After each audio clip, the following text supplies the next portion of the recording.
ሰላም ጤና ይስጥልኝ የኤምኬ ቻናል ቤተሰቦች። ዛሬ ለንግዱ ማህበረሰብ እጅግ ወሳኝ የሆነ መረጃን ይዘን ቀርበናል። ብዙዎቻችሁ በየ3 ወር የሚከፈለው 25% ቅድመ ግብር ምንድነው? መቼና እንዴትስ ነው የሚከፈለው ብላችሁ እንደምትጠይቁ እናውቃለን።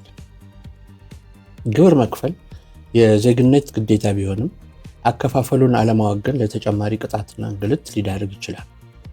ዛሬ በምሳሌ አስደግፈን በሰንጠረዥ አቀናጅተን የቅድመ ግብር አከፋፈል ሚስጥር በዝርዝር እነግራችኋለን። ከዊዞልድ ጋርስ ያለው ግንኙነት ምንድነው? አዲስ ንግድ የጀመሩ ሰዎችንስ ይመለከታል? ለእነዚህ ሁሉ ጥያቄዎች መልስ አለን። እስከ መጨረሻው አብራችሁን ቆዩ።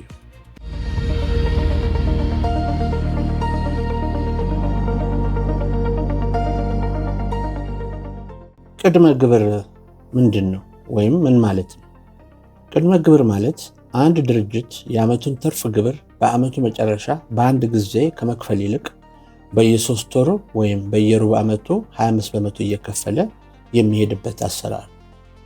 ይህ አሰራር ለመንግስት ወጥ የሆነ የገቢ ፍሰት ሲፈጥር፣ ለንግድ ድርጅቶች ደግሞ በየዓመቱ መጨረሻ የሚጠበቅባቸውን ከፍተኛ የገንዘብ ጫና ይቀንሳል። እንደ ሰንጠረዡ መረጃ የሂሳብ ሪፖርት የምታቀርቡት ወር እንደየድርጅታችሁ የሂሳብ ማሳወቂያ ቀንም ይለያያል። ቅድመ ግብር በየ3 ወሩ የሚከፈለው 25% መቼ እና እንዴት ይከፈላል የሚለውን ለመረዳት ከዚህ መረጃ ጋር የተያያዘውን የግብር ሂሳብና ስሌት የክፍያ ቀንን የሚያሳይ ሰንጠረዥ ይመልከቱ። ምሳሌ 1 ኤምኬ የሚባል ድርጅት በ2017 የግብር ዘመን 100,000 ብር ግብር ይከፍልና ከሐምሌ 2017 እስከ መስከረም 2018 ዓ.ም ባለው ጊዜ ውስጥ ደግሞ 15,000 ብር ዊዞልድ 3% ተደርጓል። የ2018 የመጀመሪያው ሩብ ዓመት ቅድመ ግብር በሚከተል መልኩ እናሰላለን ማለት ነው። ከላይ እንዳየነው በግብር ዘመኑ 100,000 ብር ከፍሎ ነበር። ስለዚህ ይህንን ቅድመ ግብር ስንት እንደሆነ ለማወቅ ወይም ስንት መክፈል እንዳለብን ለማወቅ የከፈልነው 100,000 ብር ሲባዛ በ25% ይሆናል 25,000 ብር የቅድመ ግብር መጠን ይሆናል። የምንከፍለው ስንት ነው? አሁን 25,000 ብር ይሆናል ማለት ነው። 25% የ100,000 ብር 25%። ሆኖም ግን ከላይ ምን ብለናል? ባለው ጊዜ ውስጥ ደግሞ 15,000 ብር ዊዞልድ 3% ተደርጓል ብለናል። ስለዚህ በአዋጁ ወይም በመመሪያ መሰረት ከ25,000 ብር ላይ በዛ ጊዜ ውስጥ 15,000 ብር ዊዞልድ ስለተደረገን እንቀንሳለን ማለት ነው።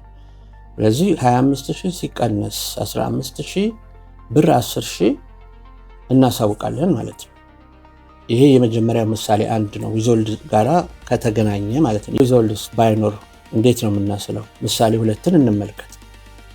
ምሳሌ 2 ኤምኬ የሚባል ድርጅት በ2017 የግብር ዘመን 100,000 ብር ግብር ቢከፍልና ከሐምሌ 2017 እስከ መስከረም 2018 ባለው ጊዜ ውስጥ ዊዞልድ 3% ያልተደረገ ከሆነ ብሏል። ቅድም የተደረገ ነው፣ አሁን ያልተደረገ ከሆነ የ2018 የመጀመሪያ ሩብ ዓመት ቅድመ ግብር በሚከተለው መልኩ እናሰላለን ማለት ነው።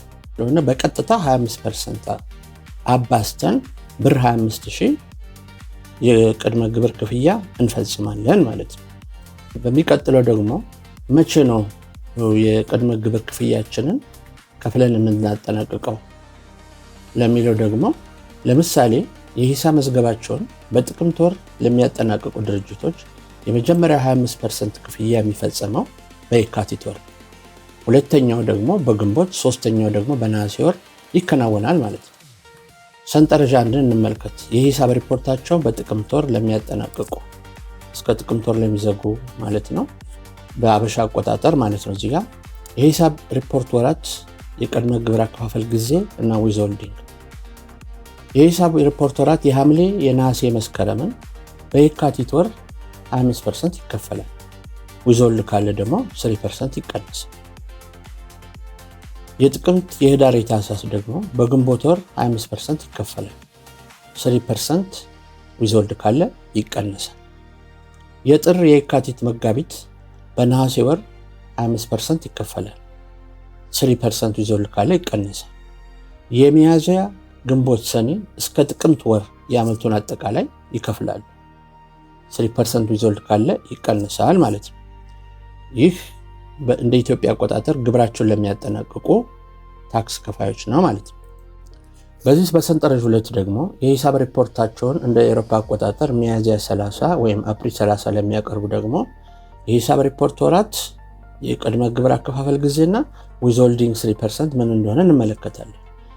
በመሆኑም የጥር፣ የካቲት፣ የመጋቢት ወር የቅድመ ግብር አከፋፈል ጊዜ መቼ ይሆናል? በነሐሴ ወር 25% ይከፈላል፣ ዊዝሆልድ 3% ይቀንሳል።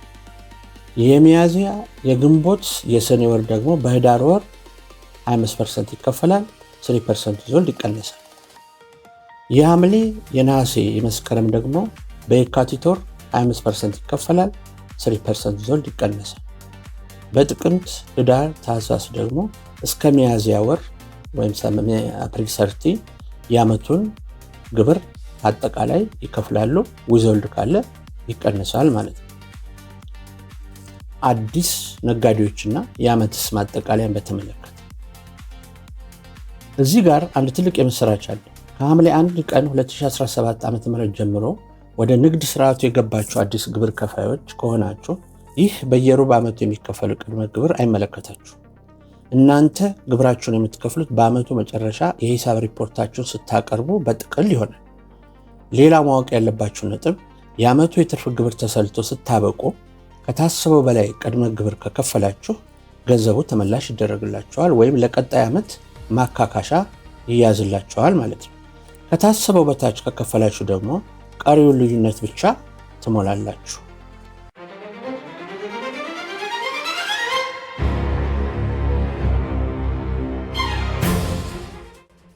ክቡራትና ክቡራን፣ የዛሬው መረጃችን ለንግድ ስራችሁ ስኬት ትልቅ እገዛ ይኖረዋል ብለን እናምናለን። ግብርን በወቅቱ መክፈል ቅጣትን ከማስቀረት ባለፈ ለሀገር እድገት ትልቅ ድርሻ አለው። በዚህ ጉዳይ ላይ ጥያቄ ካላችሁ ኮሜንት ላይ አስፍሩልን። ለሌሎች ነጋዴ ጓደኞቻችሁ እንዲደርስ ቪዲዮን ሼር ማድረጋችሁን አትርሱ። የኤምኬ ቻናል ቤተሰብ በመሆን ወቅታዊ የፋይናንስና የንግድ መረጃዎችን ማግኘታችሁንም ቀጥሉ። በሚቀጥለው ቪዲዮ እስከምንገናኝ በሰላም ቆዩ። እናመሰግናለን።